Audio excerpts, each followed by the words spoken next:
Hello, John Bear, Bagel Guy, and Seed Fan.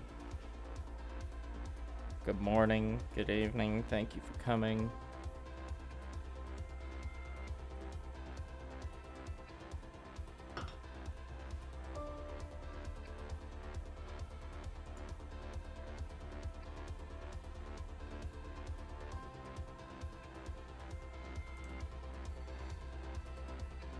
Hello, Gobo. Let's lower the screen here.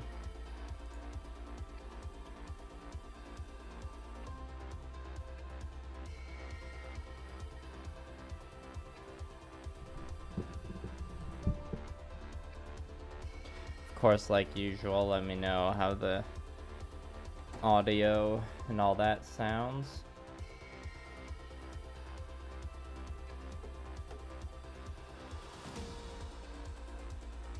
How's everyone doing this fine Tuesday? Today's kind of the start of the week for where I am. Yesterday was a holiday. I still worked though. I didn't work a full day.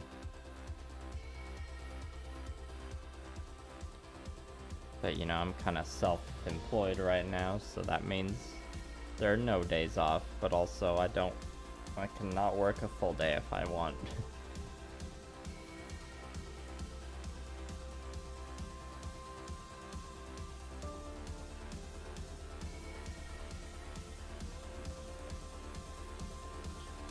And you can see our wet palette is looking pretty wet right now.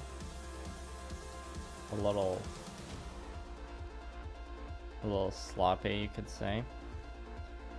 And kind of afraid to lift up the paper. I think the black has probably bled through a lot to the sponge. Actually, I'll lift it up. Let's see. Oh yeah. At least that makes me think it's just black spilling through and not mold.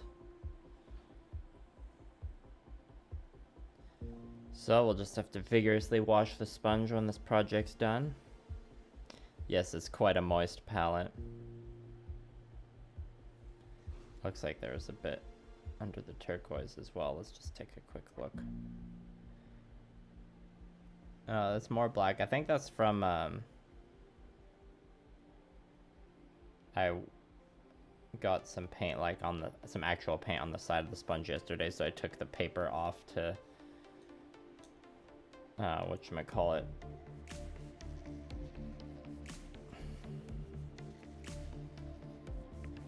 I took the paper off to just quickly squeeze out the paint that was on the sponge, so I think I probably put the paper on the other way around, so that was the stain from the black before. So it's something to do with the black paint goes through the paper a little bit and leaks, but it doesn't happen with the turquoise. Anyways,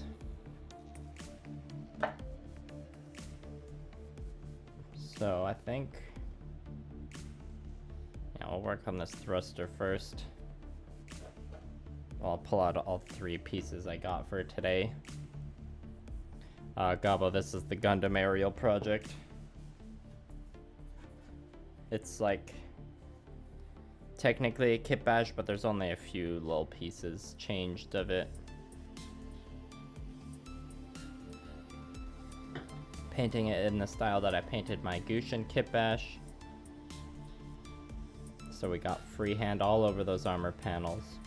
So this is one of the kitbash parts. This is like this gold piece here is from the Astray gold frame of Matsumina, and I put it there to just cover up the hole the like shield bit piece plugs into. I do like the gimmick the Ariel has with the shield or the Gundam bits flying around, but gotta save that for another kitbash because I added the Mirasol flight unit to it, and I don't know, I just like the look of it. I wanted to slim it down a bit, and I'm saving the shield and the shield bits for some other kitbash down the line. This little gold piece here is also a kitbashed element.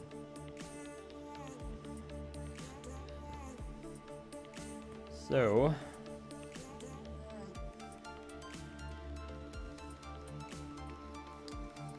to absorb a bit more water along the edges here. Thank you, Gabo. It's the high-grade Ariel seed fan. Good old high-grade Ariel. Full mechanics Ariel does look pretty nice. Oh, by the way, if any of you have not seen, speaking of the grades of Ariel, the Otaku Builder put out a video, I think it was yesterday or the day before, customizing the full mechanics Ariel, and it was very good, so I recommend watching it. Some very fancy LED work in it, of course.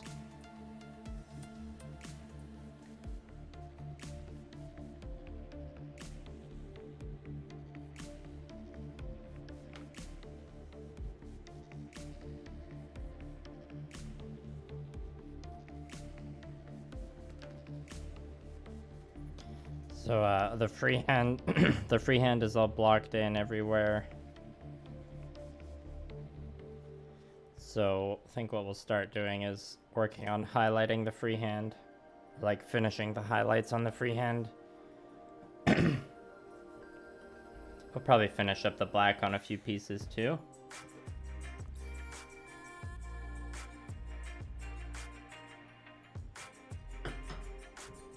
So the main color the freehand was blocked in with was their good old school Hawk turquoise. So for the highlights, we're gonna do 2 rounds, mixing it. The first round will probably be like 50-50 between these two, and then the last round will be just game color verdigris.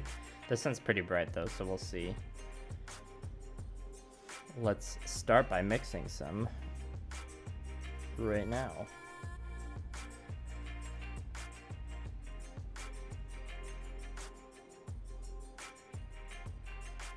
This paint comes out pretty thick. Surprised the bottle hasn't been clogged yet.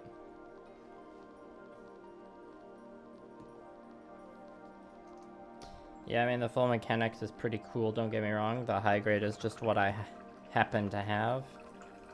When I'm doing the model Mayhem style, I will admit, or like just hand painting in general, that I do prefer 144 scale kits over 1/100 scale.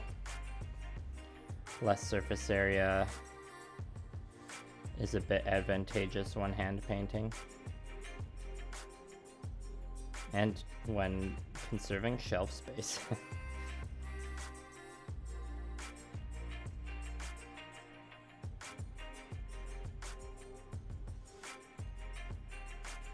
Alright, that's like a roughly 50-50 mix, and it's looking decent.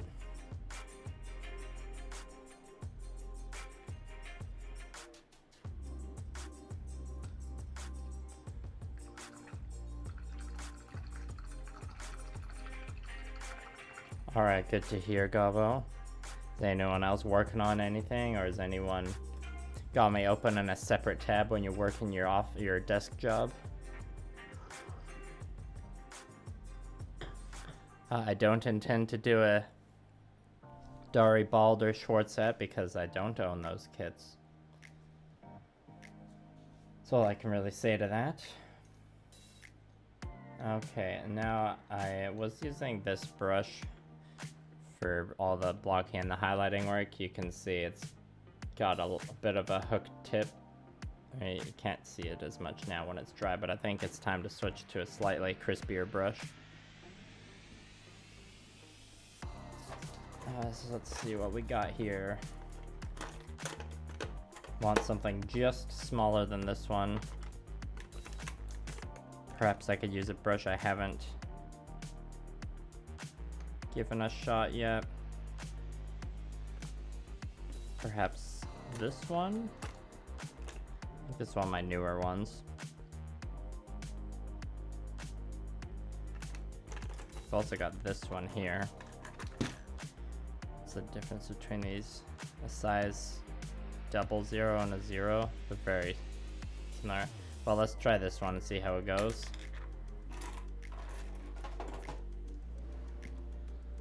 Hello, Terzor. Glad you could finally catch one of my streams.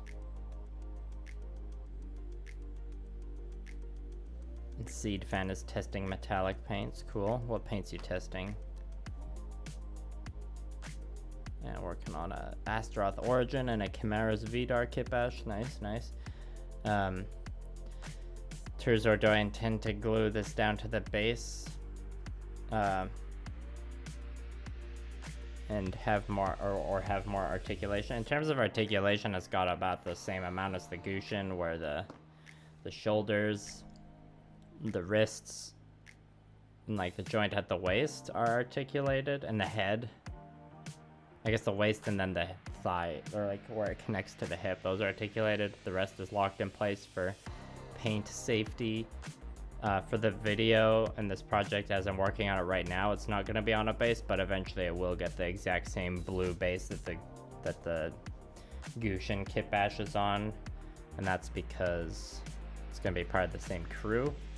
However, for this video, I'm not painting the base because I'm too behind on things. I need to save time where I can, and painting the base will be the exact same process as the Gushin. So like, you know, when I'm making the video for this aerial, that part will be like, if you want to see what the base is going to be like, just watch that part of the Gushin video, because it's going to be the same. And the aerial, because it's got like a jetpack, I'm having it just in a permanent flight pose, because, you know, big jetpack with thrusters, it kind of makes sense to me.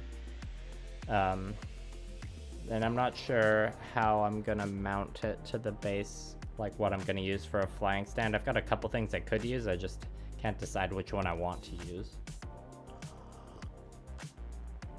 Casting bases for the Nurgly boys. Lumiere by Jacards. That sounds cool. Okay, well this will be the test of the brush here. So I'm kind of like pseudo edge highlighting. Well, I mean, I'm doing more actual edge highlights on the edges, but I'm also kind of edge highlighting the freehand patterns here. And so now I need to start thinking about which way's up and down. So the light's going to be going down this way. So I need to be taking that into account when it comes to the edge highlights. I'm going to start with this part here, because of where the alligator clip's gonna go on. So I'll paint this first and then I'll put the alligator clip on. And yeah, gonna be a bit of kind of figuring things out as we go here. We'll see how the brush works out.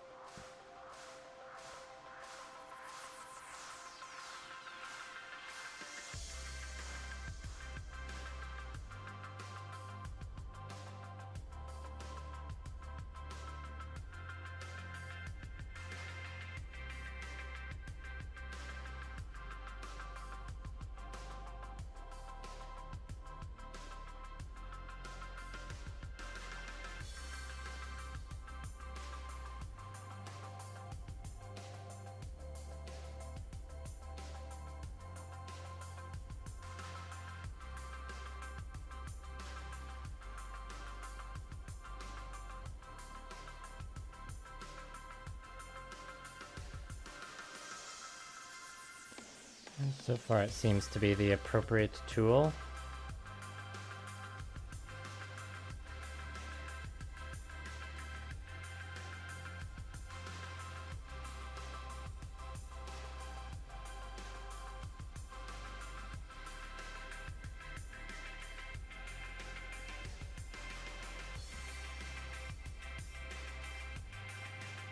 And so when it comes to the actual edges, it's just kind of like hitting the corners. And the edges, I think, will catch the light. Maybe one more round of edge highlights after this. Yeah, I wasn't expecting some super high performance from this brush because it's kind of a budget priced here. So far it's doing alright. In the pack I got this brush in, it's like some of the brushes in the pack have performed much better than others.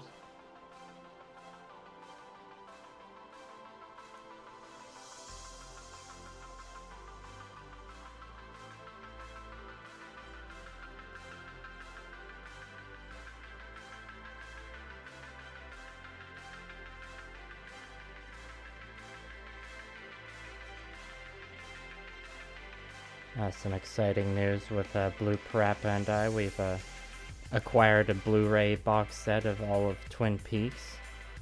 The first 2 seasons and the 3rd return. Very exciting, I know.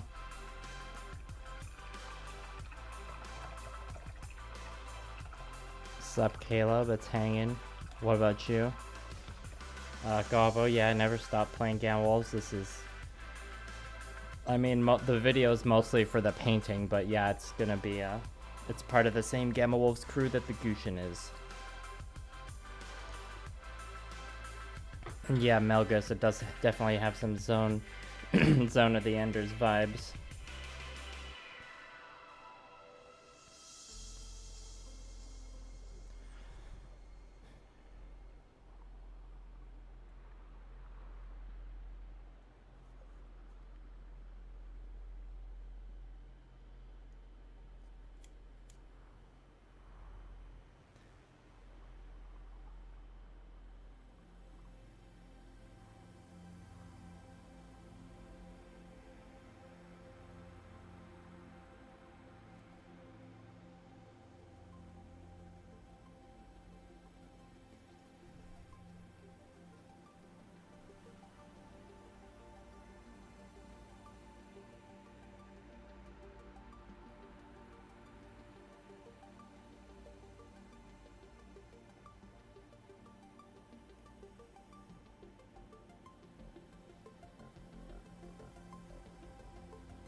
Oh dear, looks like I gotta reset the camera in a sec here.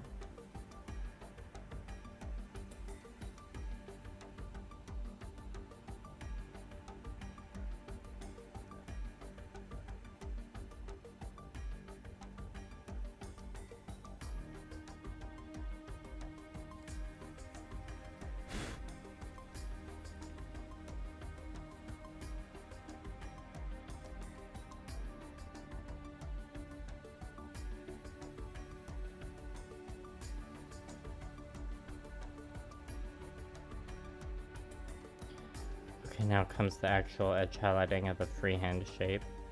I'm just kind of like tracing another line above it. That's basically what I'm doing here. And this could also kind of be a chance to adjust the shape to make it look more like it fits the space well, I guess.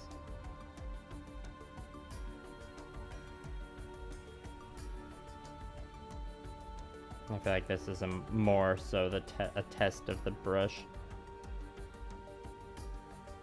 There's one strand of hair right on the end that's bugging me with it.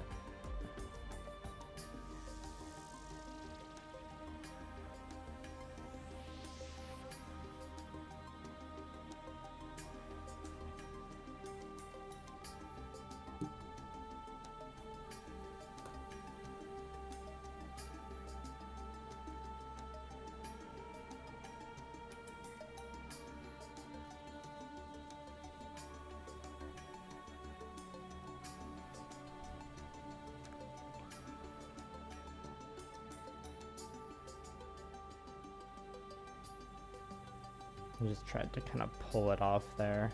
The one strand that was like sticking out past the rest.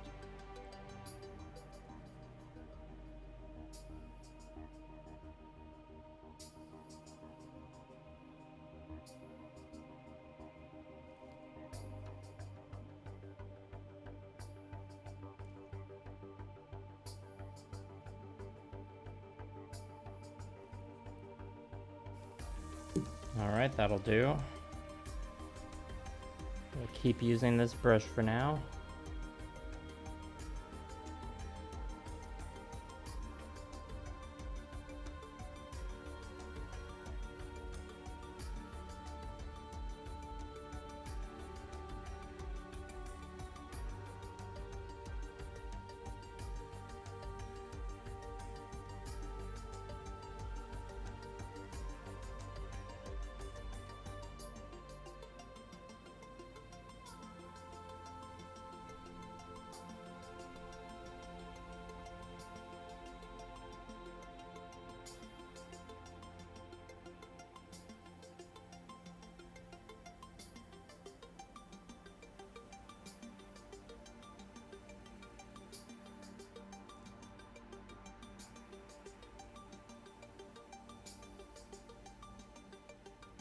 And, you know, as you probably heard me say before, with a lot of this freehand design, it's forgiving in the sense that there's just so much visual information going on, it distracts from, like, the tiny mistakes.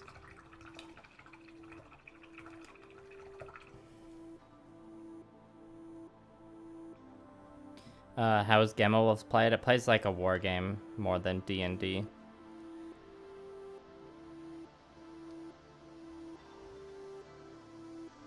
You're only rolling d6.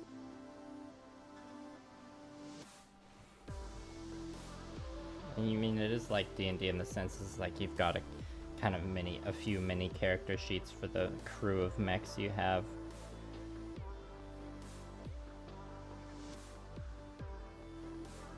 And like you can have a campaign in Gamma Wolves where you level up and acquire new equipment and stuff, but it's definitely more like Gamma Wolves has more in common with 40k than it does with D&D, but I wouldn't say Gamma Wolves is like 40k either.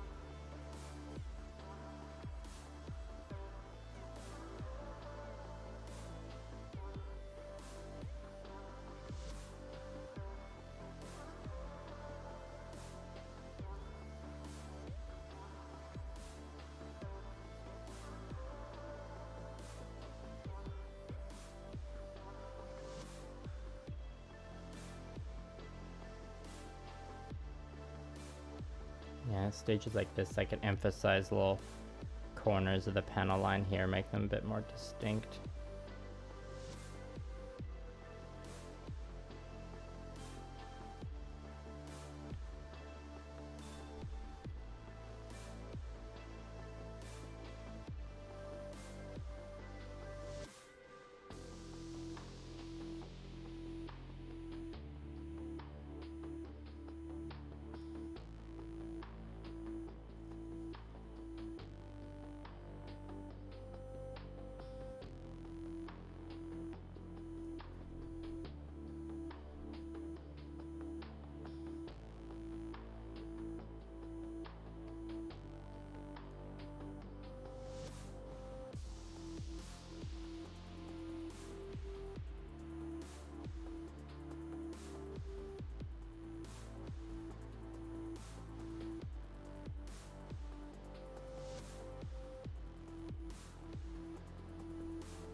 Do I usually paint in the morning? It wasn't too uncommon in terms of just my literal painting, but doing the streams in the morning is something new. I started trying last week as a bit of an experiment. I did 2 morning streams and the attendance was pretty good, so I figured I have enough painting left in the project to do at least 1 more stream, so I thought we'd start this week off with one of those. And from the amount of people that have been watching so far, it seems like morning streams are a pretty good idea for me, actually. So expect more morning live streams to happen. Probably after this one, you might have to wait a few weeks for the next stream, and that's just because I'll be like finishing this up off stream and making the full-on proper YouTube video for it, which I know some people will edit video and stream it live, but I don't know if my computer can handle that, and I don't know if I want to do that. I like painting on stream. I don't know if I'd want to do video editing on stream.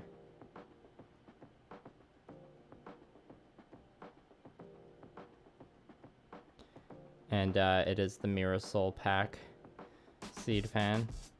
Good morning, Box Fox.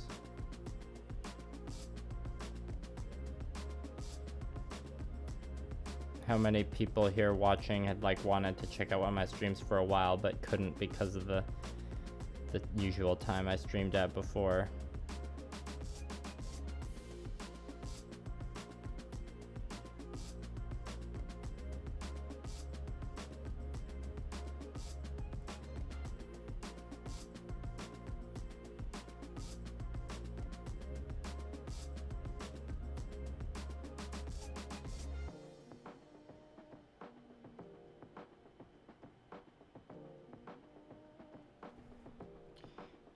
Tracing the freehand is a lot easier than drawing the pattern on from scratch, let me tell you that.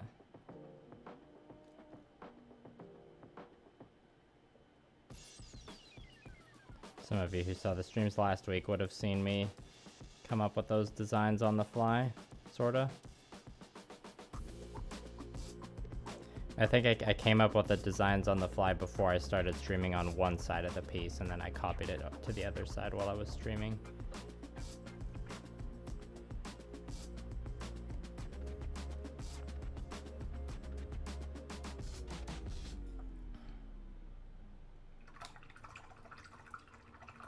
Yeah, Box Fox, I think a few people said earlier they were doing hobby stuff.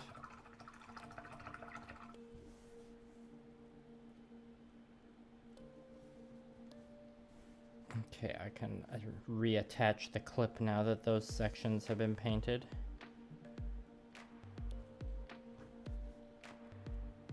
Makes it just slightly easier to hold.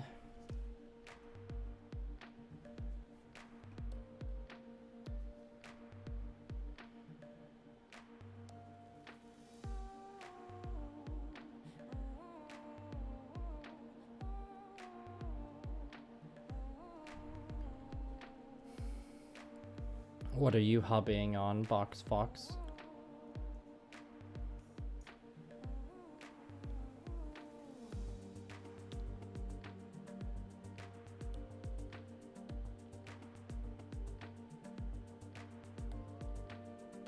I guess one of the downsides of the morning streams is I'm usually drinking coffee, or I imagine I'll be drinking coffee every time I do a morning stream rather than can of crispy conch, so there won't be as many burps. And to be fair, I'm sure that's a pro, not a con for some people.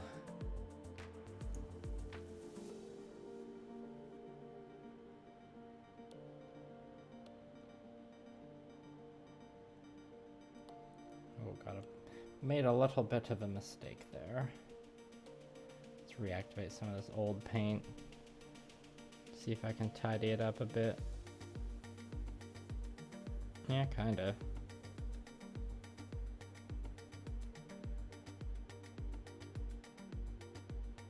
Thanks, Wet Palette. Alright, the Nurgle corrupted Marines. Well, sim work is important too, I guess.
Good morning, Big Bacon Boy. And good morning, the Mighty Joe Studio. That's a good question, Big Bacon Boy. I don't have the mental energy to get into that right now, and it's too early in the morning. But it's not for a perverted reason. I'll tell you that.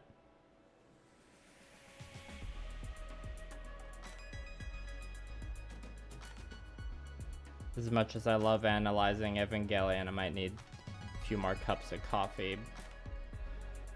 And not a bunch of intricate freehand to be tracing over before I can answer that one. Yeah. Yeah, exactly, Joe.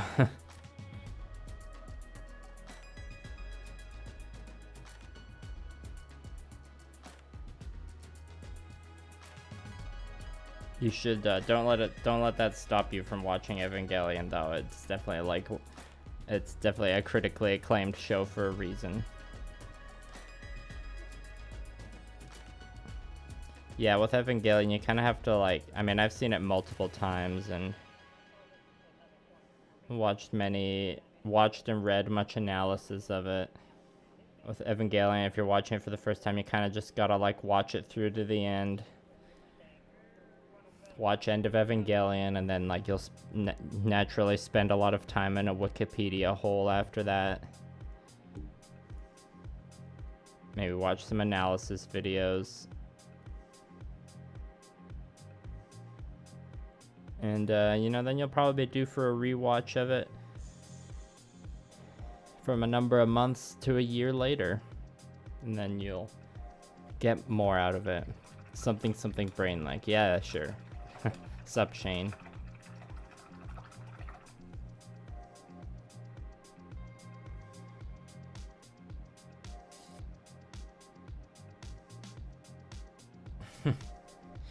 Well, yeah, and then you can, you gotta factor in the whole rebuild series into there. It's all very meta.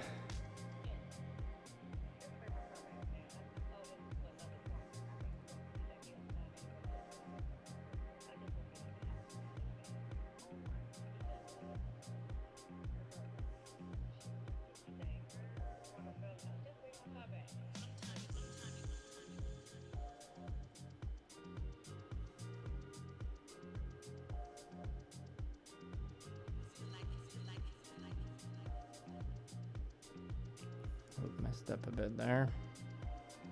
I was able to mostly correct that with wiping it away with my finger.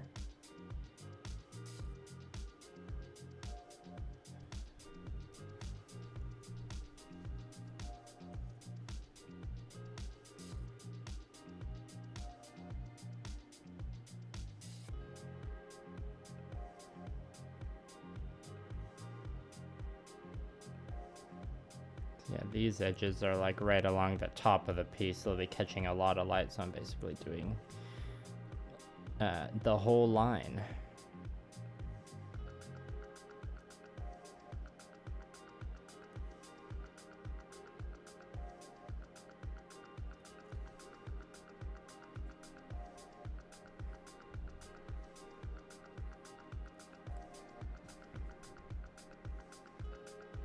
Yeah, Evangelion is a hard show to watch when your parents are around. I definitely remember watching Evangelion, and then my dad walked into the room, and probably one of the worst possible moments he could walk in. It's wait, Dad, you don't understand. It's a deconstruction of anime tropes. You don't get it. It's subversive. It's ironic. But I mean, that's happened with many shows other than Evangelion. One time I was watching Berserk with one of my friends and their brother. And their mom walked into the room being like, "Alright, I'm going out for a walk, see you later." Just walk into the room, then one of the most worst possible moments they could walk in. Blue Gender recently. I don't know that one. Sounds kind of familiar though. Is that a new one?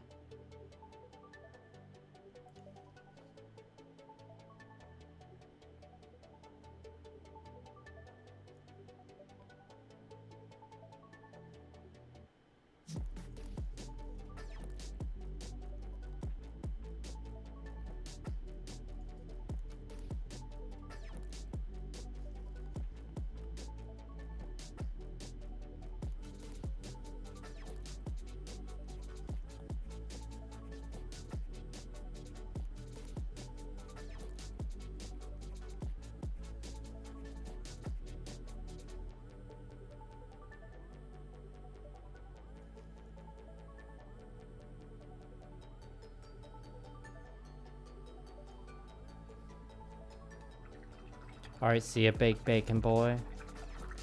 Thanks for stopping by, I appreciate it.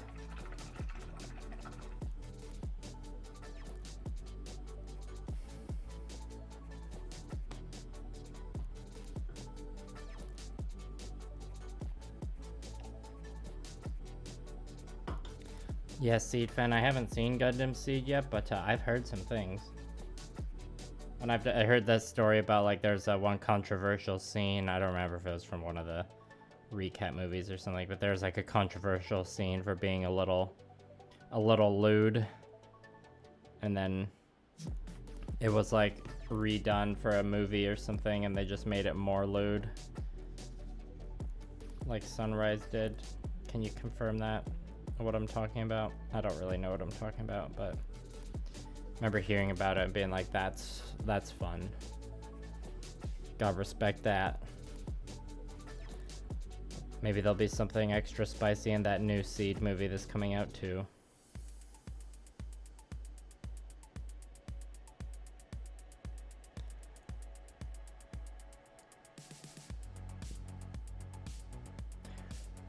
I mean, that's watching most anime, right? You usually don't want your parents walking into the room, or anyone.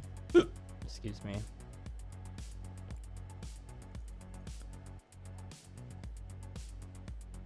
And most animes are like, you know, at least a little degenerate. It just comes with the territory.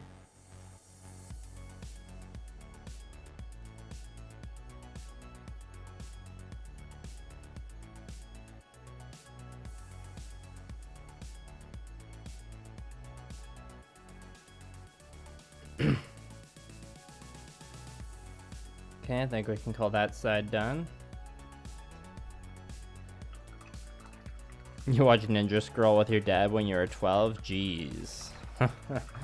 Or just rented it from the video store being like, oh, this looks like a cool ninja cartoon.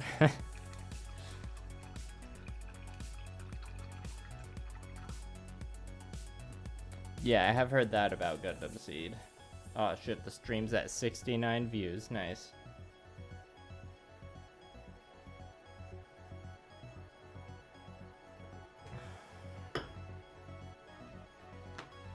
That's a funny story, Shane.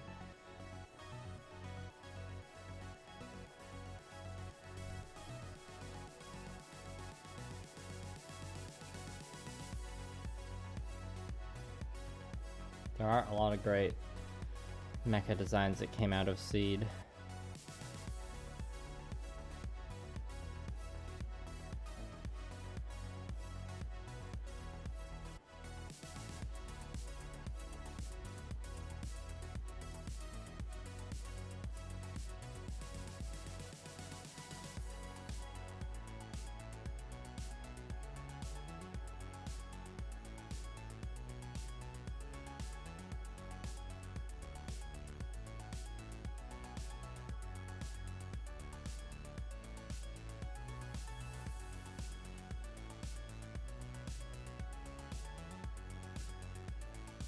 Do y'all think there'll be a perfect grade announced to come out the end of this year?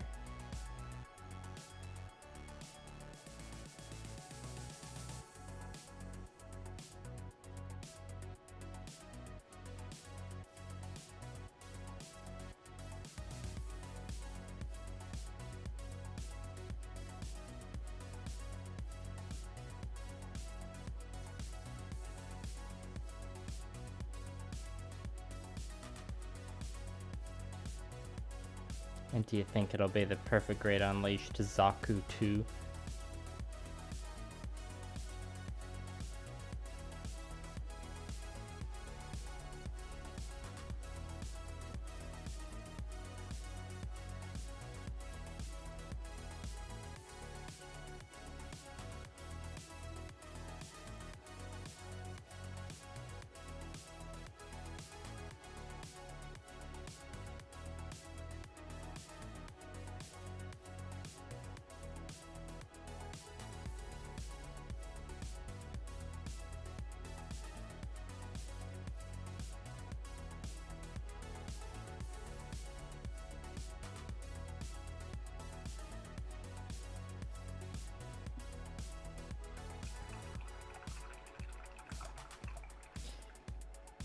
Yeah, it's definitely rivaled by the Witch from Mercury.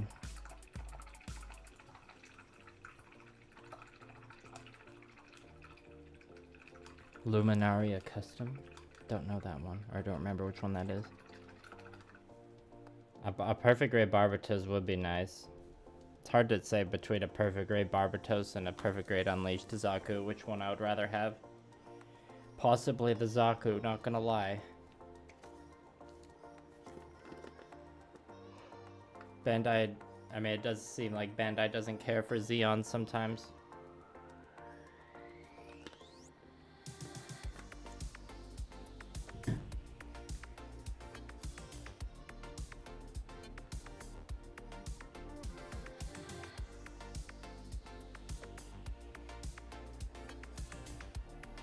A perfect grade Zasube would be, that'd be quite the living room centerpiece, indeed.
An entry grade to build it. Yeah, an entry grade Zaku 2 would be great. The Zaku 2 deserves to have an entry grade, let's be honest.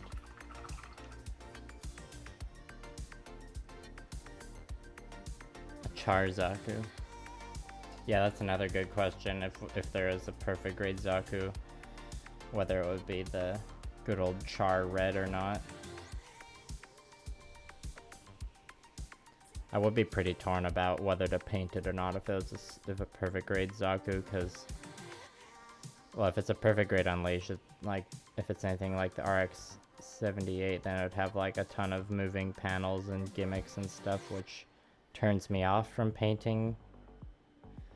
But also, I like the Zaku design enough, and I never painted a perfect grade before, so I would definitely want to paint it.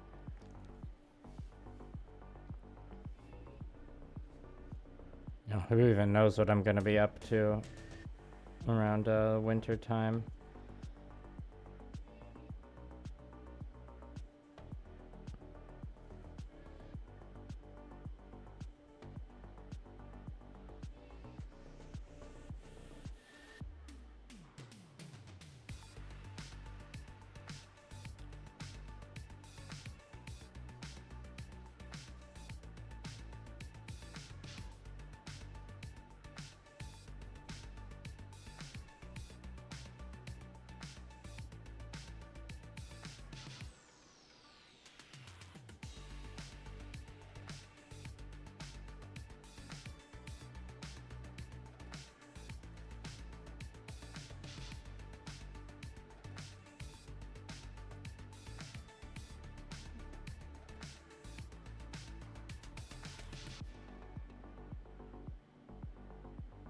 Well, hopefully the amount of turquoise I have on the palette right now lasts until this side of the freehand is done, and then I can switch to finishing the black. We can have one finished piece already.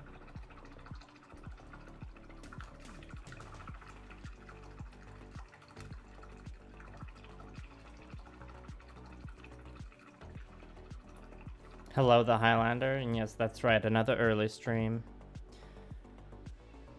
The last week's 2 morning streams were enough of a success. I wanted to squeeze one more out of this project. So thanks for coming. Shane, I'm not worried about building it, or the building part isn't the part I'm worried about, it's the painting part.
It's getting a little warm in my room. I might have to go open the window. If I'm gonna do that, I might refresh the coffee. We'll see. Gotta glug down the rest of what's in my cup.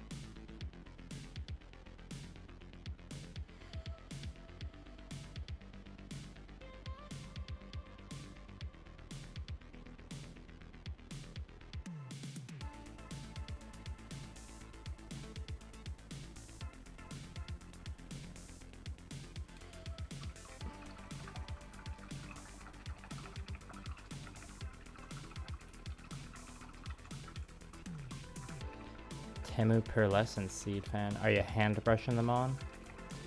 And yeah, that's right, the Mighty Joe. I know all about paint getting damaged from moving parts. I'm sure you do too.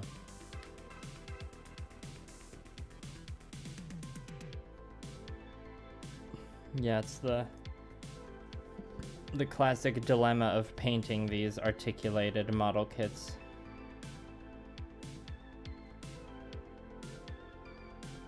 Yeah, and even with lacquer, it's like, yeah, even if you're not locking the pose partially in place like I'm doing, like a lot of people still, yeah, like get it in its ideal pose on the shelf once and then never really change it again. Which I definitely say is a valid choice.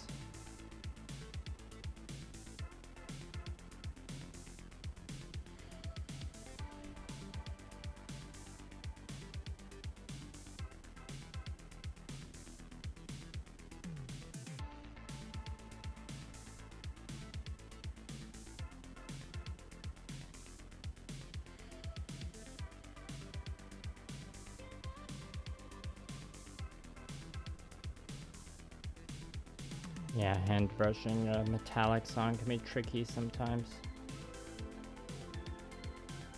That's why it's like one of the steps I do often use the airbrush for.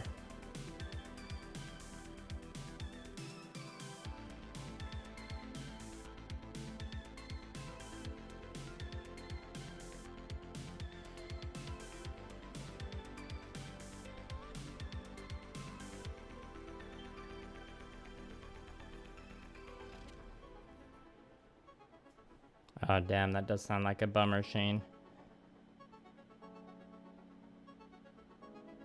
At least a lot of time with tiny scratches, it's like often the kind of mess up that only like you as the person who's handling it all the time notices.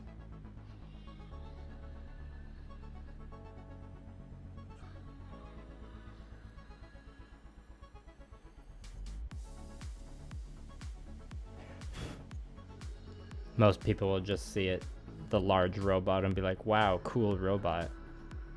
That's a sick transformer you got there. Am I right?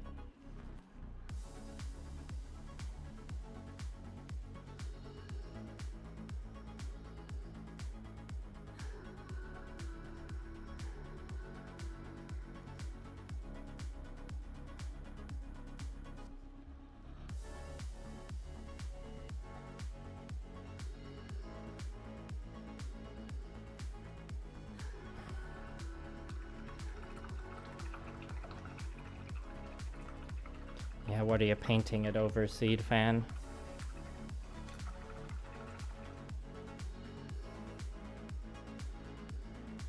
Cat hairs.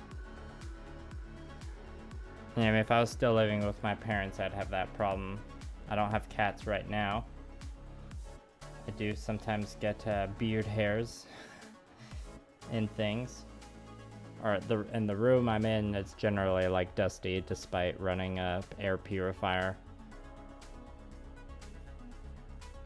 So, you know, all sorts of gunk will get on there sometimes. But yeah, if you've got 4 cats that come into the room sometimes, that's I can definitely imagine that struggle.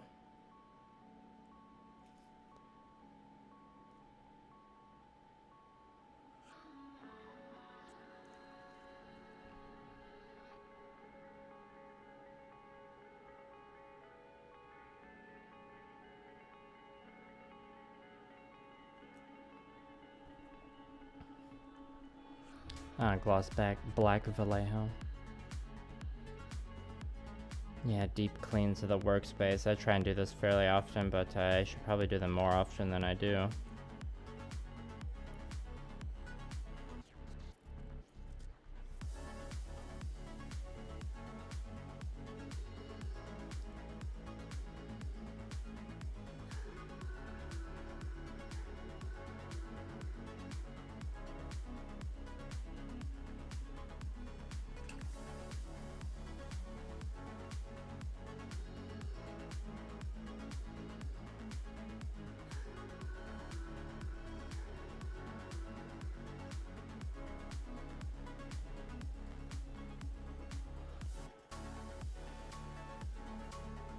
So how many of you in the chat were playing Baldur's Gate 3 this weekend, by the way? I wish I was playing it. I did rewatch the D&D movie, last weekend? Since I got my fix that way. I did play D&D last week too, so. And it was a satisfying session where I leveled up.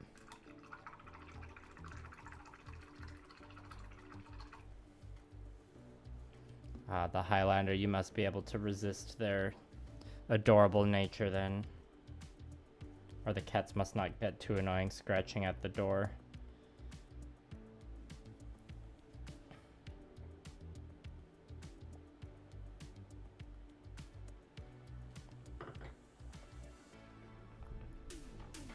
Room temperature coffee.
Gotta wait for the PS5 edition.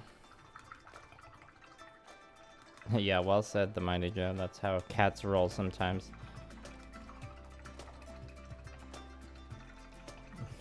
Boundaries with cats? What are you talking about? Shane, my D&D character right now is a Goliath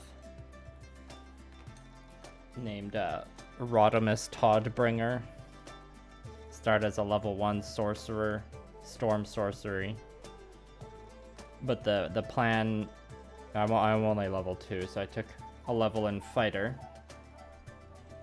Because the plan is to do the Rune Knight fighter subclass at level 3. And then after that point, I'm not sure how many levels in fighter versus levels in sorcerer I'm gonna take. We'll just have to see how the campaign goes. But the idea is the character is an archaeologist who really likes studying giants.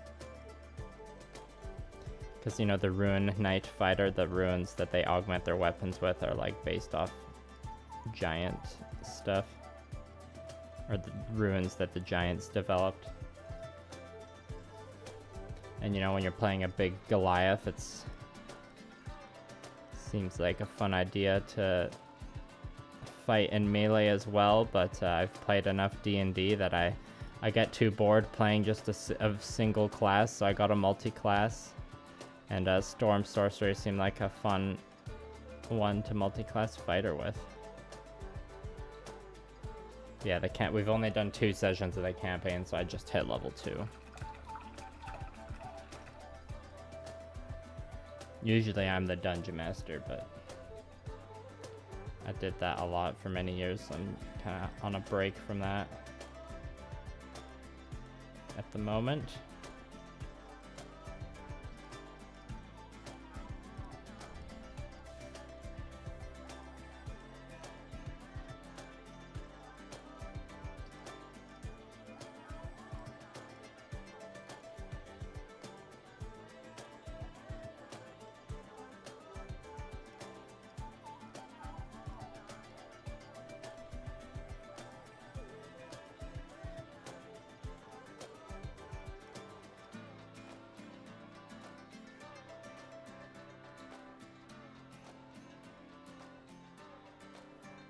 And I know you could say, why if you wanted to be a caster fighter, why not just play Eldritch Knight? Well, you can't be an Eldritch Knight and a Ruin Knight.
Almost done the turquoise part on this.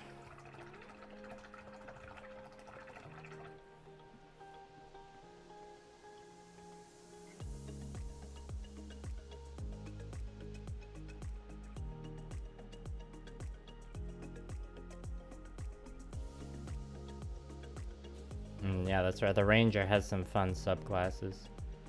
Yeah, the Rune Knight, I believe it came out in Tasha's Cauldron of Everything. It doesn't have as many options as like the Battle Master or the Eldritch Knight, but it's like a cool, it's a cool class, and I believe the runes that you add to your weapons, you can also add to allies' weapons and equipment. So it just seemed like a cool subclass to build a character around. I'm gonna have to level up 2 more times before I actually get there.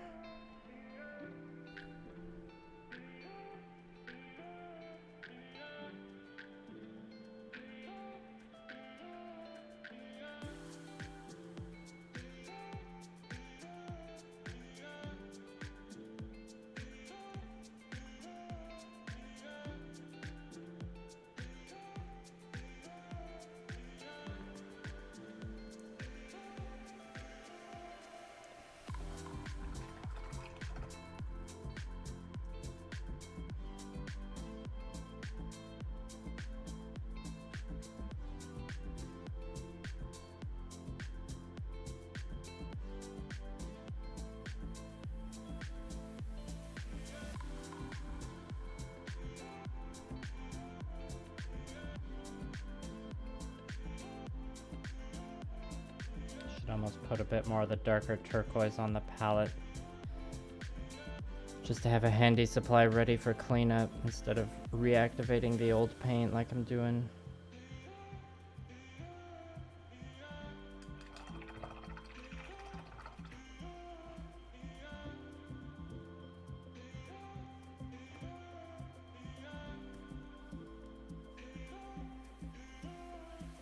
Drake Warden in the Curse of Straw, that sounds fun. I think before the campaign I'm currently playing and started, one of the classes I was considering was a Drake Warden Ranger.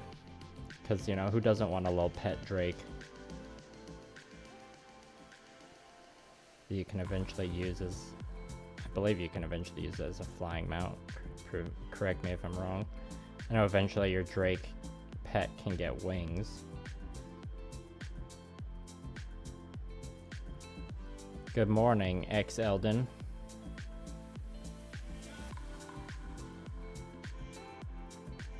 Thanks for coming to the stream.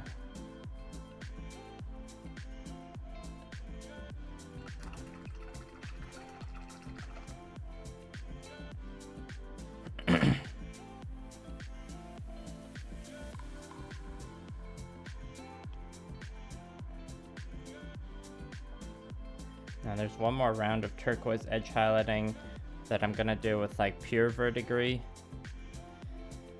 but I think I'm gonna finish the black first probably,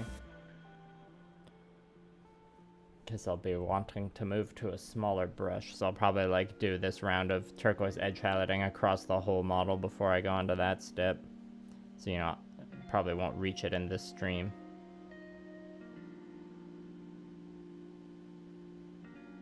But I'll record part of that step for the video, don't worry.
Level 15. Okay, so you gotta grind for a while to get to that point.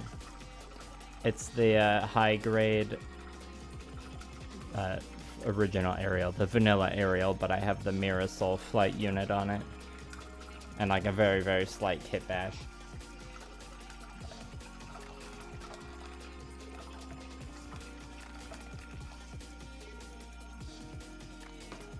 Okay.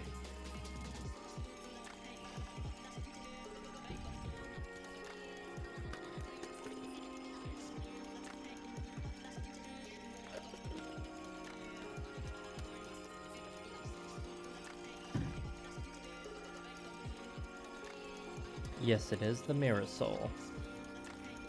Okay, let's see. I think I need to use the washroom and refill my coffee, so I'm take like a quick 3 to 5 minutes to do that, everybody. Hang tight.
Okay, I'm back.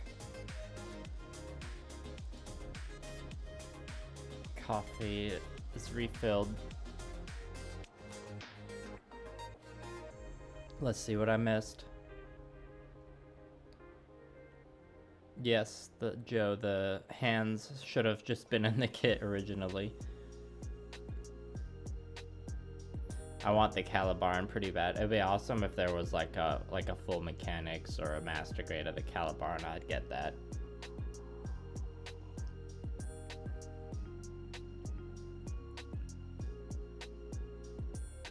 Yeah, Vallejo is, I use a lot of Vallejo mostly because I find Vallejo is good value. It's not too expensive and the paint performs well enough for what you pay.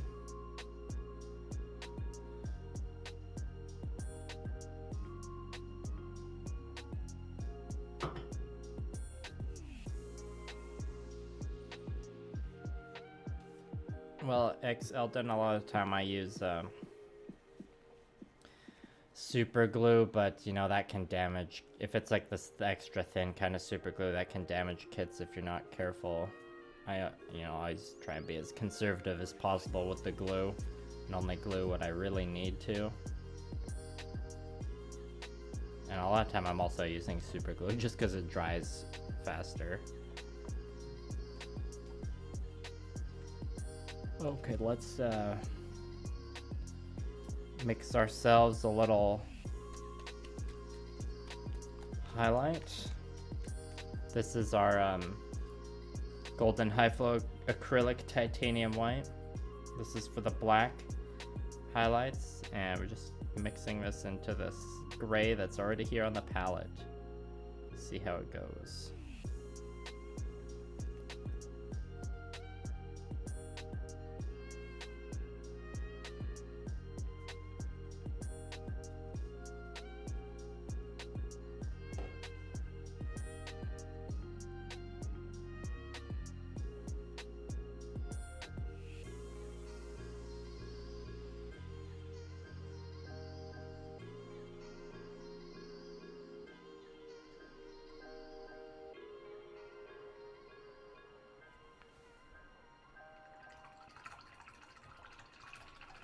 Yeah, I've never used the Tamiya acrylics. It doesn't seem like, it seems like they're formulated, from what I've heard, it seems like they're formulated in a way where it might not work for, whatchamacallit, mixing with other acrylics. Like you can't mix Tamiya acrylics with other ones, like you can mix Citadel and Vallejo together. At least I've done that.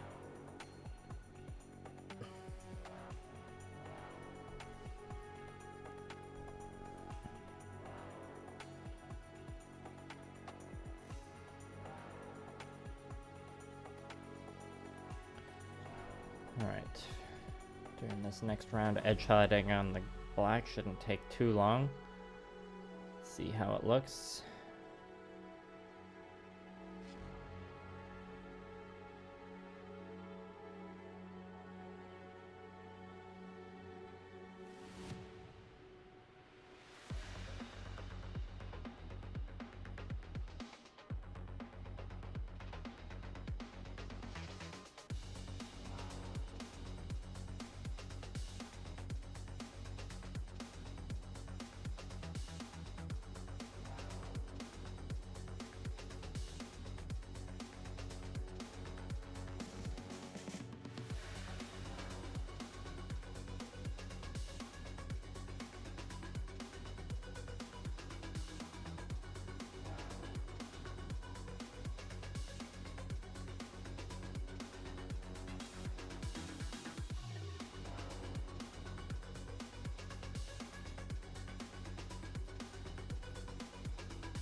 Or this brush seems a little less effective on these sections.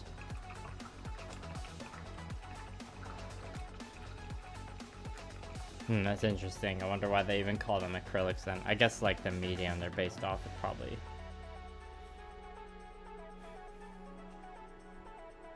But I guess my info on that kind of paint was correct.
Alright, I think we can call that section done. Oh, there's this whole back section that I didn't even edge highlight at all. Can probably mix up something real quick to take care of that.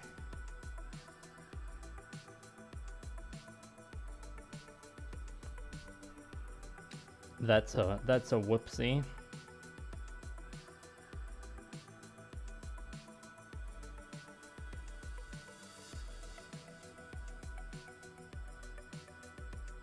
Wet palette coming in handy once again here.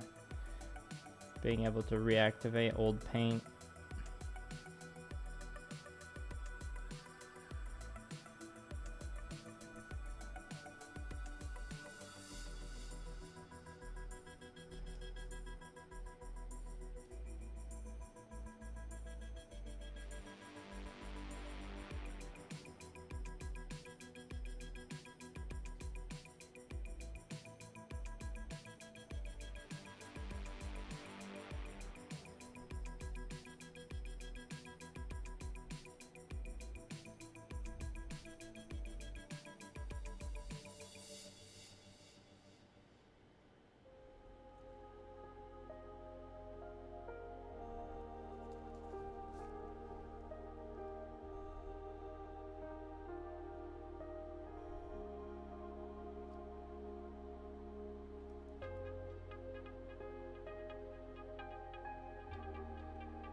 Oh, crisis averted.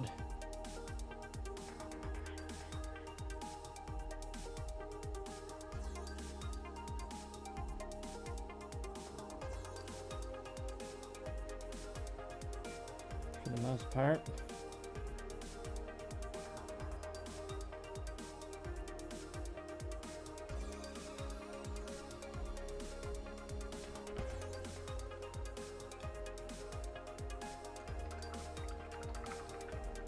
I've got some Mexican connections in the chat. Winston, hello. Trying to set up a Mobile Suit RPG. What system are you playing? That'd be cool if everyone had a hand-painted gunpla, but that's a lot to ask you, a lot of prep to ask your players to do. Okay, hand paint an entire Gundam. Hello, Tim. What's up?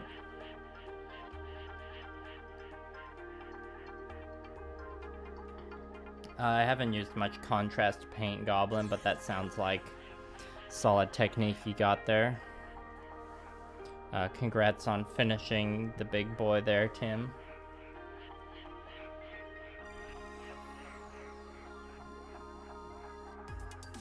What's the next project on the line?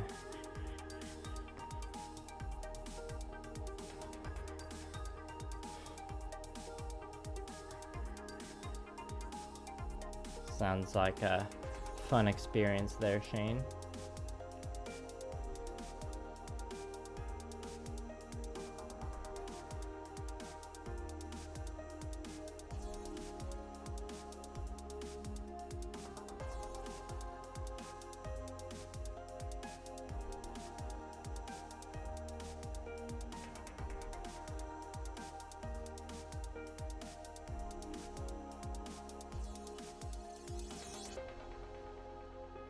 This is the underside of the thruster, the way I have it set up, so I gotta make sure I take that into account when doing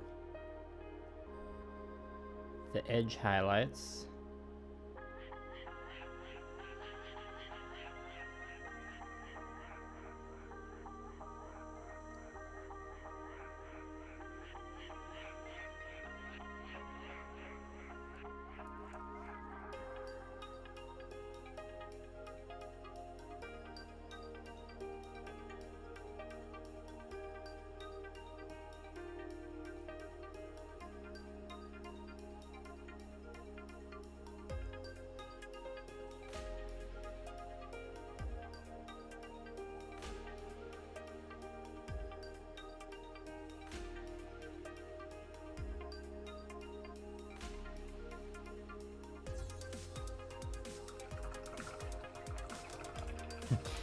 I like real grades. I think they're great, but it's too stressful to paint those. I mean, I've painted some. I prefer high grade, mostly just because they're easier to hand paint. Not to bash the real grade line or anything. If a real grade Barbatos kit was announced, part of me would be excited, but another part of me would be like, would rather it be another master grade or something, you know? Seems like Bandai will keep going pretty hard on the real grade line though. Which is fine.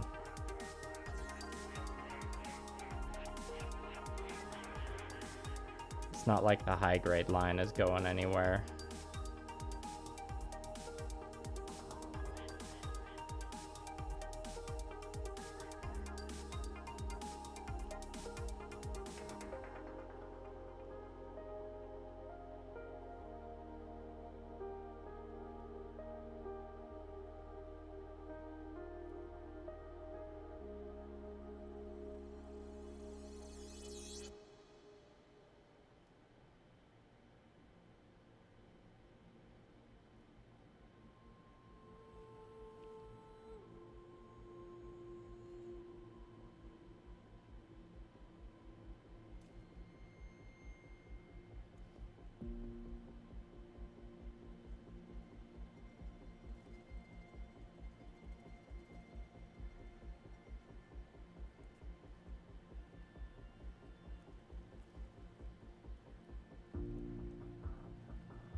Okay, I think with this part could just use a tiny little bit.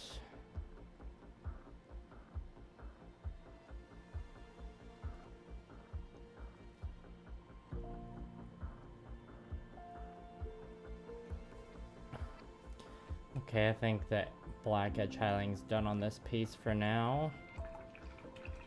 What do y'all think? I think we're gonna move on to the arm piece next.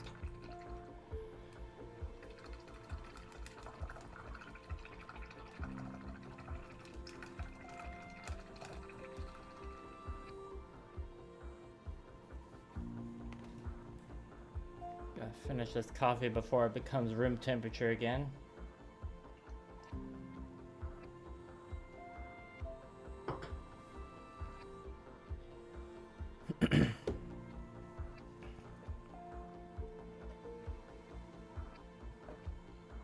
Alright, good luck, Goblin. Master Grade Kshatriya, that'd be a big one.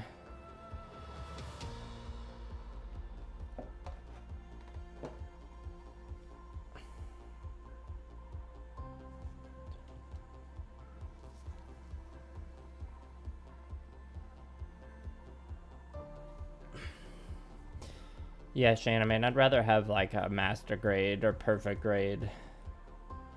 Or like a master grade variant of the Lupus or the Rex. The Dendrobian 144. Joe, will I be painting another artifact again? I'd like to someday. I don't have any more artifacts in my backlog currently.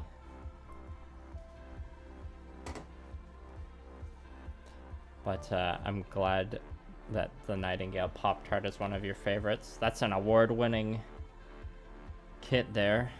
Entered that one into the contest at my local anime con this spring and won in the small category. Yeah, I just haven't picked up any more artifacts yet. I was not a fan of the build process on the artifact as someone who's built a lot of miniatures. Building the artifact was like, it came across as like very inefficiently designed.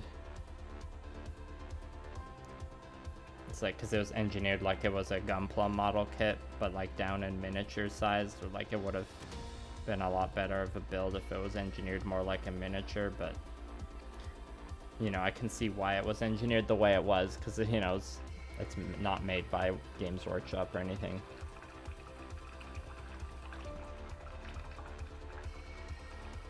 Yeah, some of the real grades can definitely be nightmares. The newer ones aren't too bad. They're just like, a lot of them can be tedious. Especially if you're sanding them.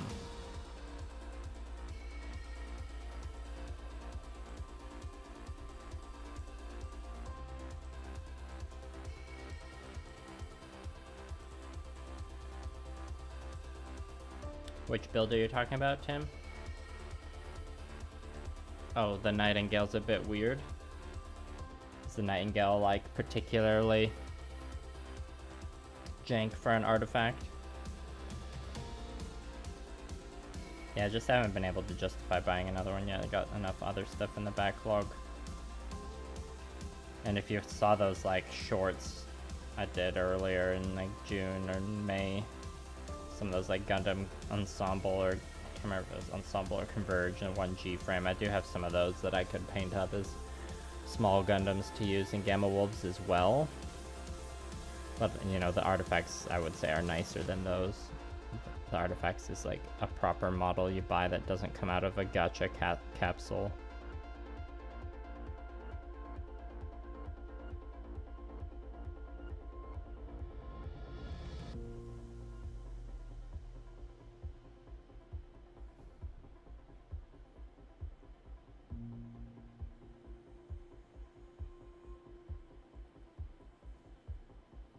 Yeah, now the freehand work I did on the arm pieces gets a little more intricate than on the thrusters. We'll see if this brush is still adequate.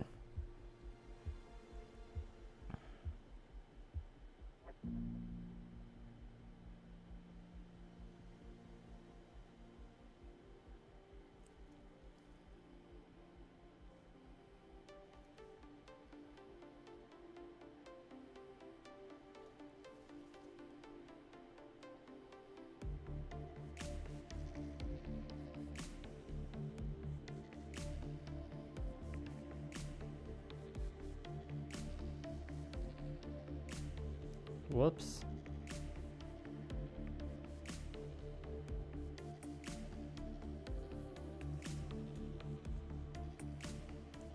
God, I love it when you can just quickly wipe away that mistake with your hand.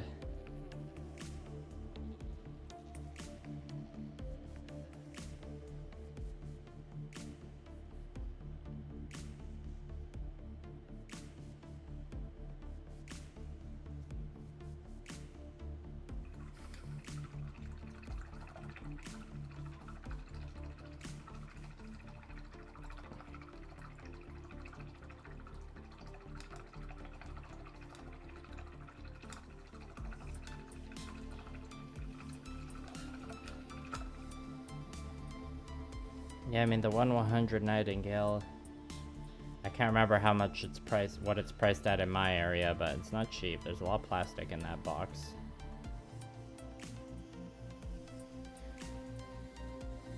I got the space for an artifact Nightingale. I don't know if I got the space for a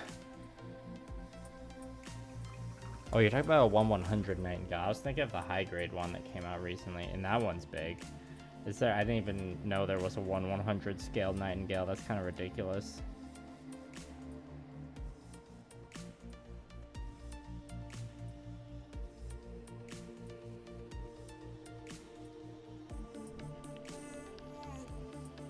Good luck, Goblin. Skin tone ain't easy.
It's definitely gonna take a while to do all this freehand highlighting.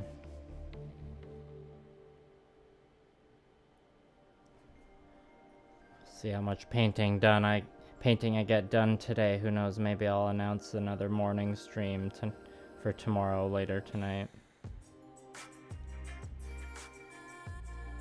Probably not, though. Probably not.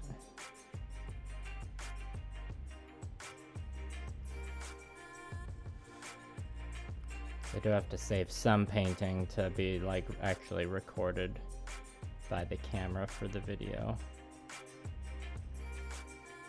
I know I could just record the stream, but the quality isn't the same. And it's not very hard drive space efficient.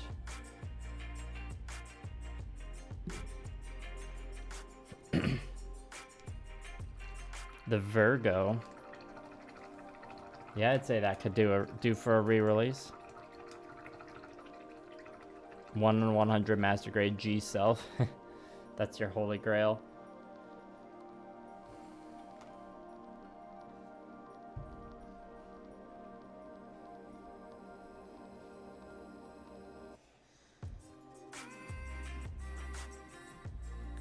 Ah, 30-minute sisters, nice.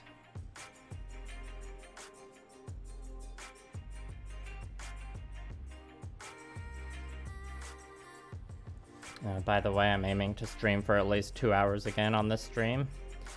I think going forward, that's gonna be my standard, like, minimum stream length that I shoot for. I mean, that's kind of what it was already. Maybe before I would have said 2.5 hours, but I think in terms of like minimum stream length, I think 2 hours is a better choice than 2.5 with the morning streams.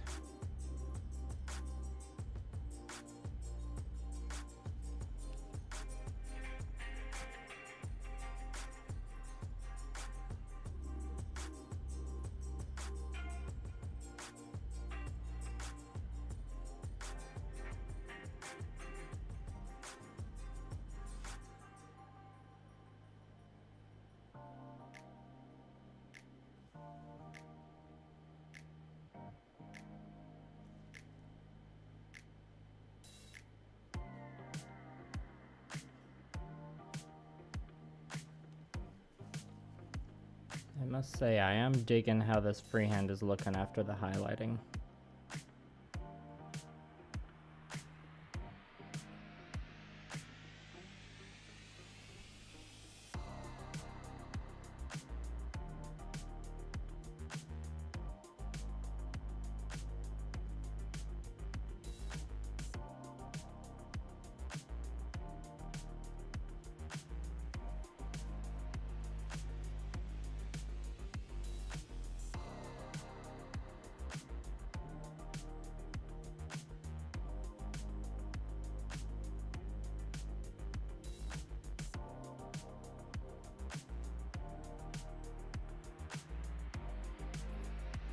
And also, just to spoil part of the video, for this model, I will not be choosing some weird janky fictional pilot for it in Gamma Wolves. The Gamma Wolves pilot will just be Suletta Mercury. Thank you, Ernesto. Yeah, Gundam Wing, it's iconic, but the actual plot of the show is pretty hard to remember.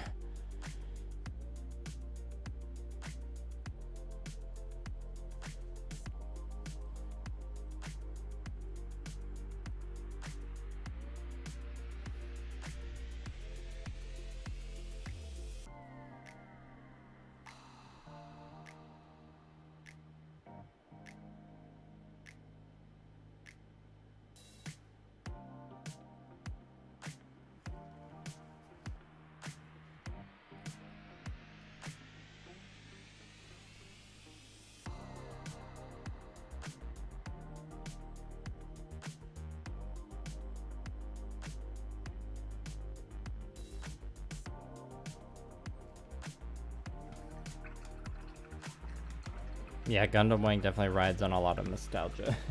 Rewatching as an adult hits different for sure.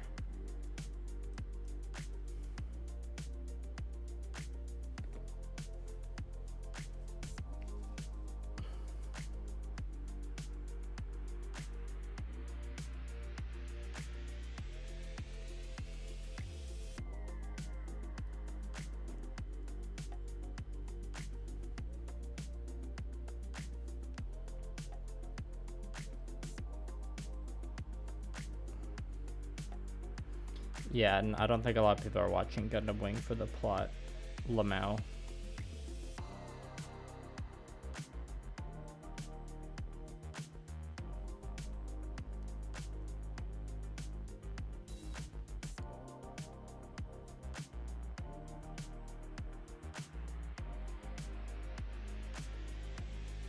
That's also another one where like watching it in dub is kind of more entertaining than watching it in sub.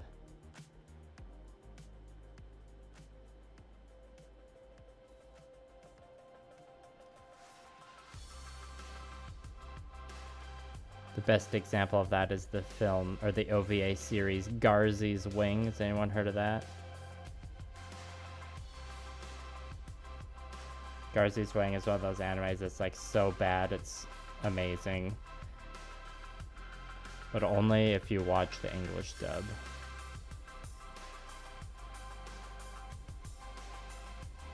Just because it's one of those, you know, 90s anime where it seems like the voice actors weren't really given any direction. They just kind of like walked into the booth, screamed all their lines once, and then went home. And then they just like cut it together in post.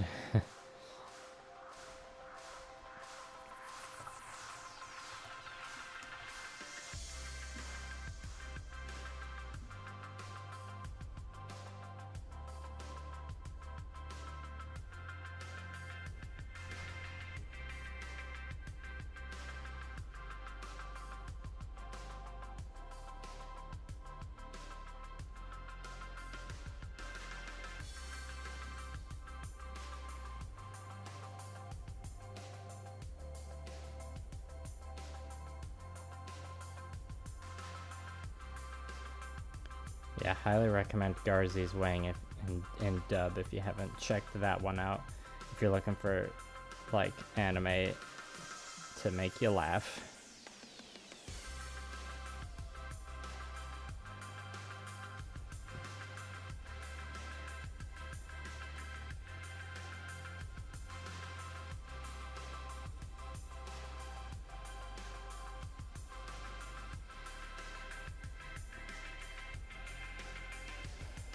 Oh yeah, it's definitely Ghost Stories level fun, 100%. I'd say it's funnier than the Ghost Stories dub. Because the Ghost Stories dub, you can tell the voice actors are like not, like they're kind of trolling, like playing it as a joke, but in Garzy's Wing, they're not. Which makes it funnier. XL'd in the camera for up above, it's a Fujifilm X-T4. Right now it's got the 35mm f2 lens on. Yes, I still need to watch that Macross movie, but I've definitely heard of that one before. There's a handful of very entertaining English dubs out there, I suppose.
Okay.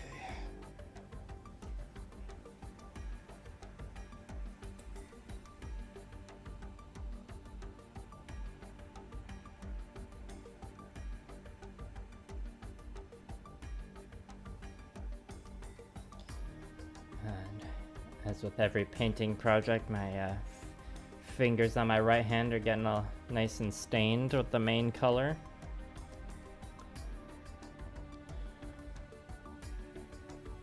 Oh damn, I gotta check out that Macross movie then. Can I watch the Macross movie without having seen any of the previous material? I can't remember if Macross is like a series of OVAs or whether it's like an actual TV series. Sorry, I know I'm being a bad mecha fan by not knowing this.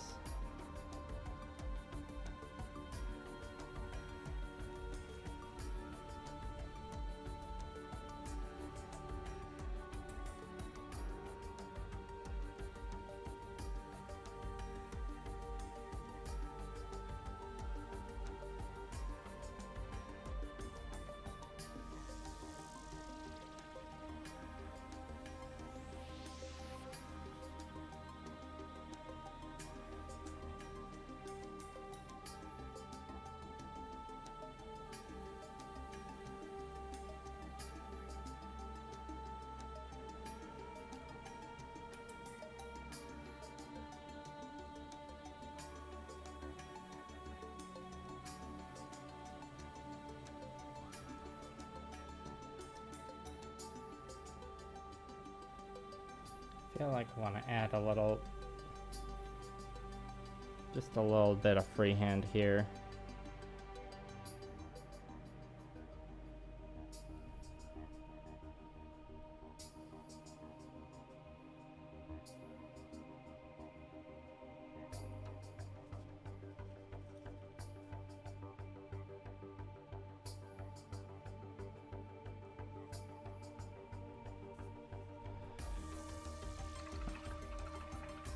Yeah, it's true, Joe.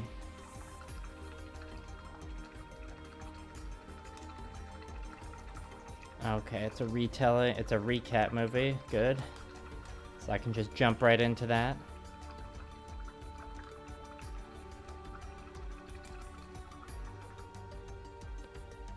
Well, hopefully the skin results you get there at the end are worth it then, Goblin.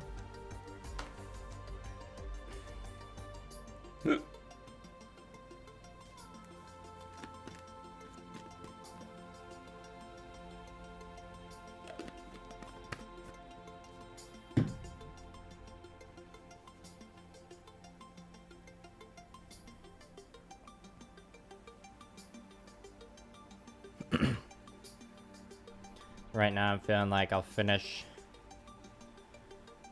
the turquoise highlighting on the arm and then I'll probably wrap up the stream.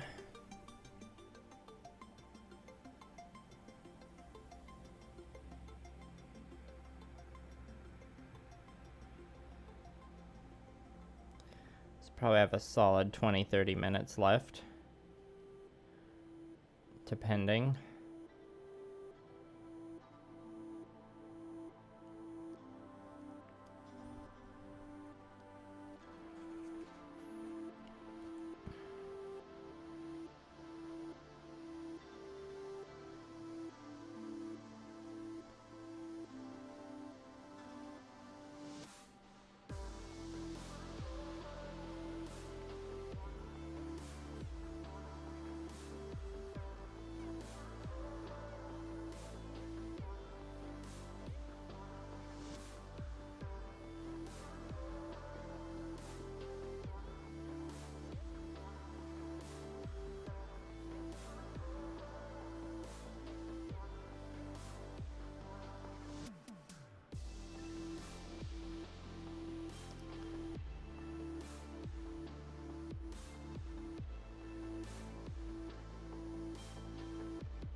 How can I be a mecha enthusiast, not see my cross?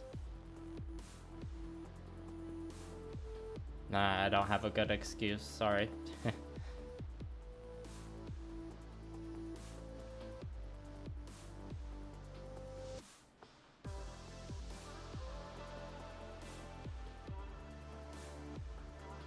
Yeah, pinup models, I can imagine a lot of steps going into the skin.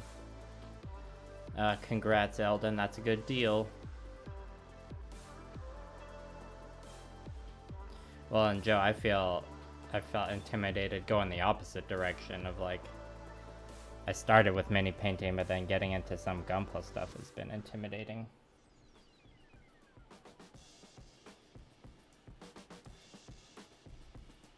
Yes, and adding more to the hobby budget, of course.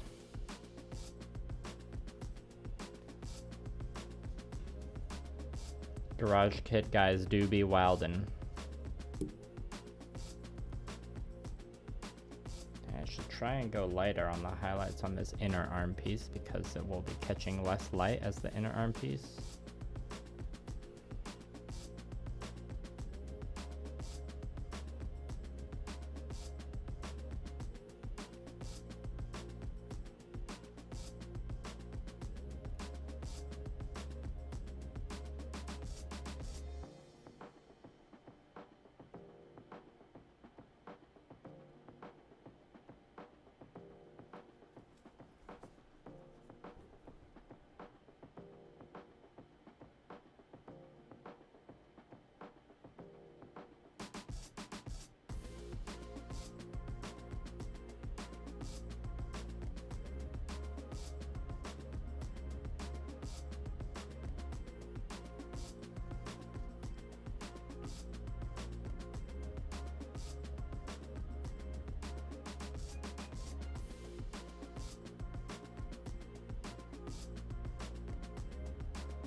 Alright, that's probably enough for that part of the bicep. Well, painting a like the main difference between painting hand painting a miniature and hand painting a Gundam is there's way less like surface area on a miniature, so it goes by faster than you think. Like, yeah, a lot of the details are smaller, but painting small details is challenging in one way, but painting like large smooth panels of a Gundam kit is another challenge. Because it depends on where your skills lie, or like what your strengths are.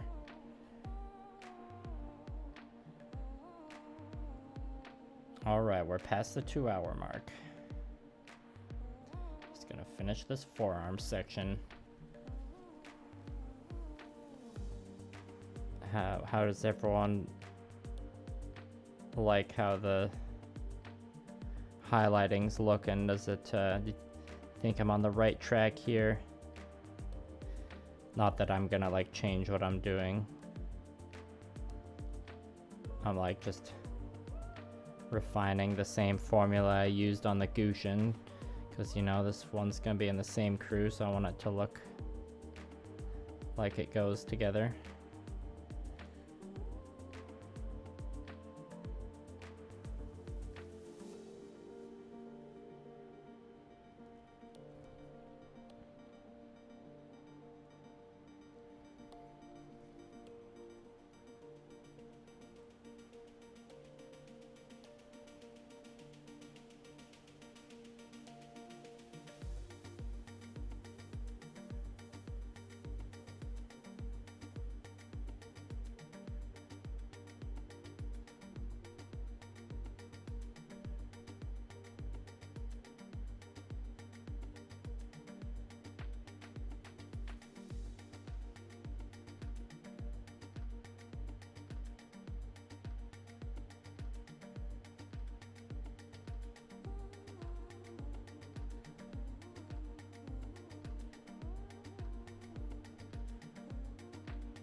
There's only a small amount of black to highlight on this. Part of me thinks I should just do the next round of black highlighting on this piece, so that when I sit back down to paint later, I can just move on to the next piece.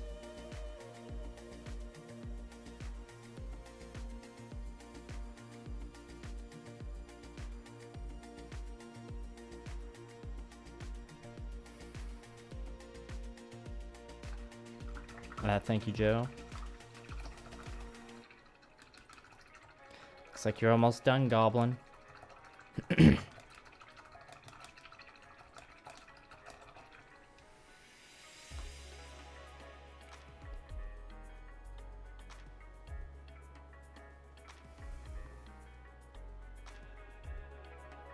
Well, don't sell yourself too short, Shane. There's a big difference between a single mini and a Gundam.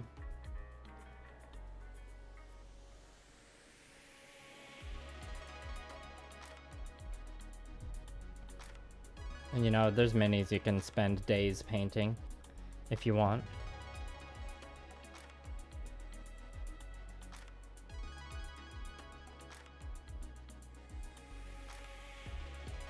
I feel like speed is a more valuable skill when it comes to painting minis as well.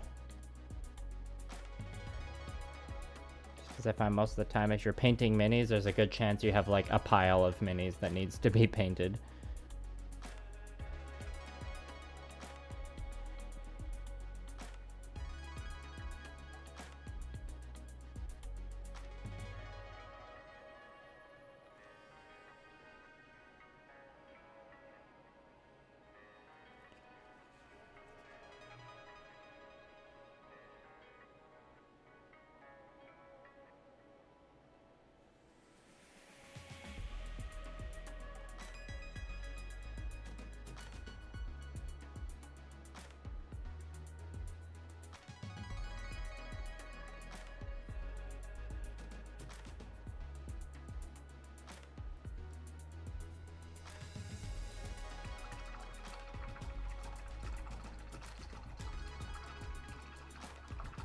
I mean, when you're doing like the base coating stages, yeah, I'll have to be using larger brushes than I would with minis, but there isn't like too much of a difference in size, especially when you're getting down to the small like edge highlighting like this.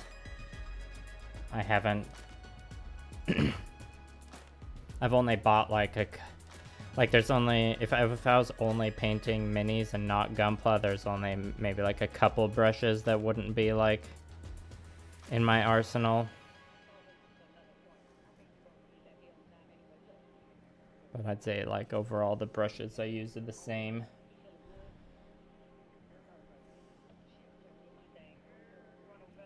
Yeah, I mean, Goblin, I've thought about running a Discord server before, but I just don't have enough time or bandwidth to run a Discord server. It's too much work.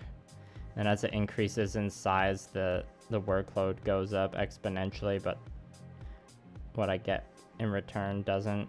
It's just like, yeah, like I would get way less painting and content creation done if I was running a Discord server.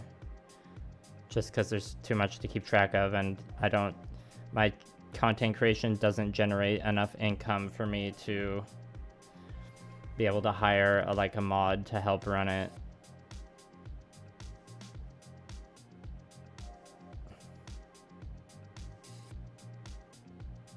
And like the money I've been generating from the content creation has been pretty, like, it's been low overall for so long that I've had to like be job searching and look for alternatives, and like I haven't found something appropriate yet because I'm kind of being picky. But you know, the more time that goes on, the less picky I can get. And also, like, it's like a self-fulfilling prophecy, because taking time away from content creation to job search makes the content do worse, which makes the income worse, and it's just an awkward time. And you've probably heard me say this before, but like, I think the main issue is like the Gundam or like model painting content is so niche, it can only generate so much like views and revenue, which is like nothing I can do about that. That's just how it goes. Like, the analogy I always use is like if I was making content about cooking, it'd probably be easier to make a living because more people are interested in cooking content than there are interested in Gundam content. And don't get me wrong, I like cooking, but you know, something I'm more passionately interested in is hand painting models, obviously. So I don't mind making content about it, even if I don't get compensated much for it. You know, there's lots of people that make painting videos that don't make any money at all. So I'm lucky to be able to make any money at all in the first place.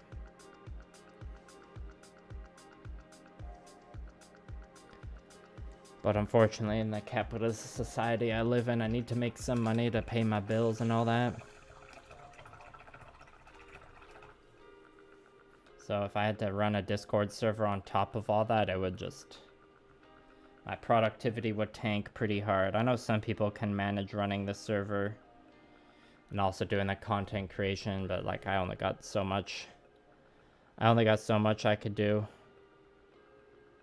I think part of it is too, like if I had the server, I would be like checking it constantly just because of the way my head works. Like it would be hard for me to unplug from it to like focus and get painting done. I would always be like going back to check it, I think.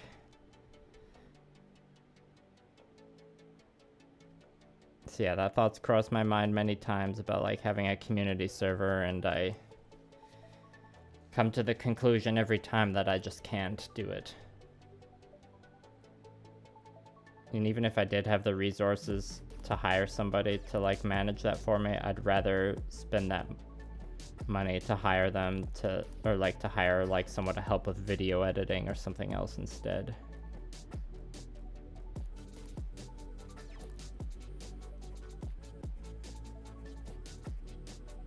And you know, at a certain point, or the thought also crosses my mind of like,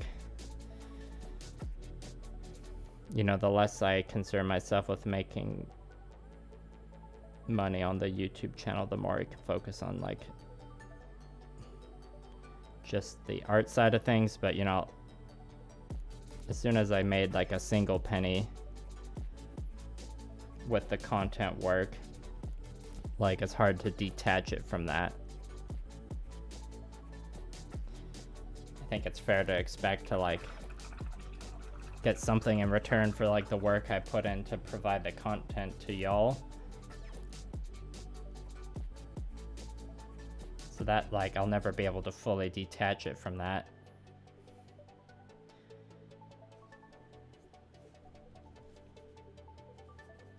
It's all just this weird purgatory gray area, which goes with like when you mix in any kind of creative work with the making money side of things. It's just this cognitive dissonance you gotta live with.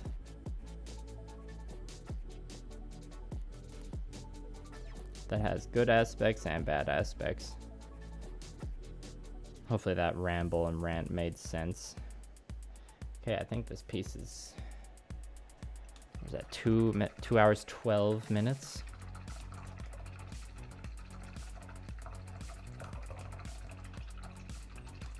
Yeah, I feel like you could definitely relate there, Joe.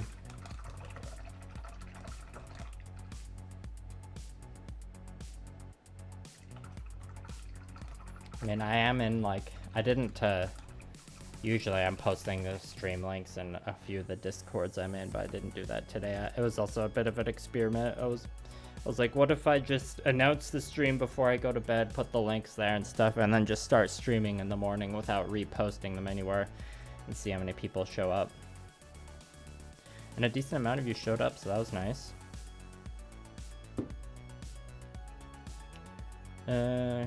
Well, I'm going to... yeah, let's just... but there are those finicky parts on the elbow. It looks like the gray is mostly dried up, so I'm gonna start wrapping up the stream now. So get in any last things in the chat, any last questions, super chats, comments. Get them in now while you can. And I'll just spend a few minutes cleaning up here. Yeah, yeah, exactly, Joe. Once you earn a little bit, it's hard to, like, detach yourself from it. Yeah, Goblin, it seems like, or the number of streamers, or the number of people watching the stream didn't change much. So it seemed like most people that want to, watch the stream were ready to, like, or, like, had their eyes open for it anyways. Without the Discord spamming, yeah. There is one timeline for the rest of 23 where I just pivot to being more of a streamer and commission painter and stop doing videos. But that's a decision I'll be making once I'm through there's the aerial video I'm working on right now, and then there's another video after that. Like, those are the videos using the footage I gathered over the spring when I was at convention. So once those two are done, then I gotta, like, reevaluate, make the next plan. How fitting, Winston, how fitting. Thank you, Garrett, appreciate the kind words.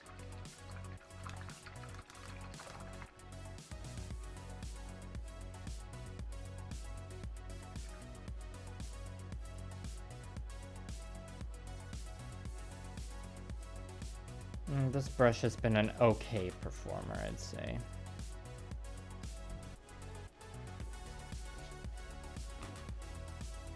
And we've got a nice, what would you call this drink? It's like a more opaque Powerade or something.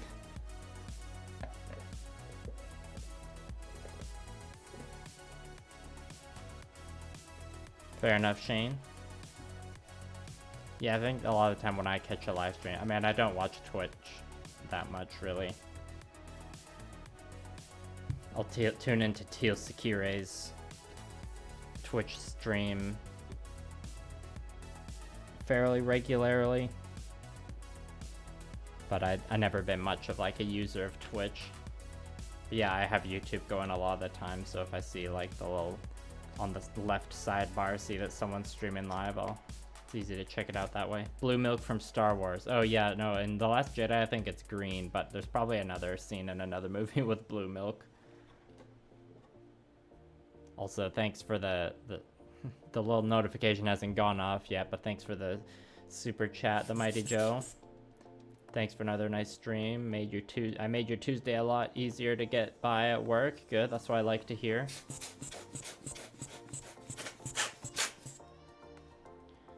I have to keep the stream going. Okay, there we go. There's the notification.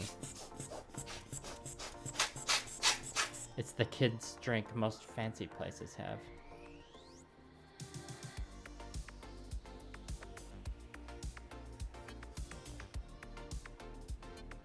Bantha milk.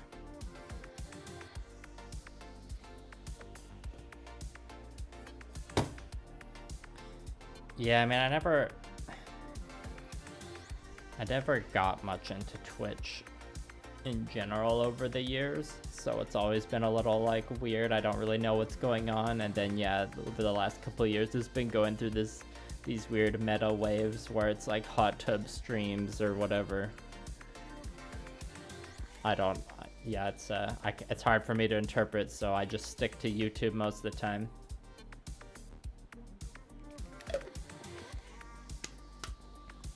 Okay, well, on that note, I'm going to end the stream now. Thank you very much, everyone, for coming. Appreciate you being here. And this is probably it should be the last stream for the Gundam aerial.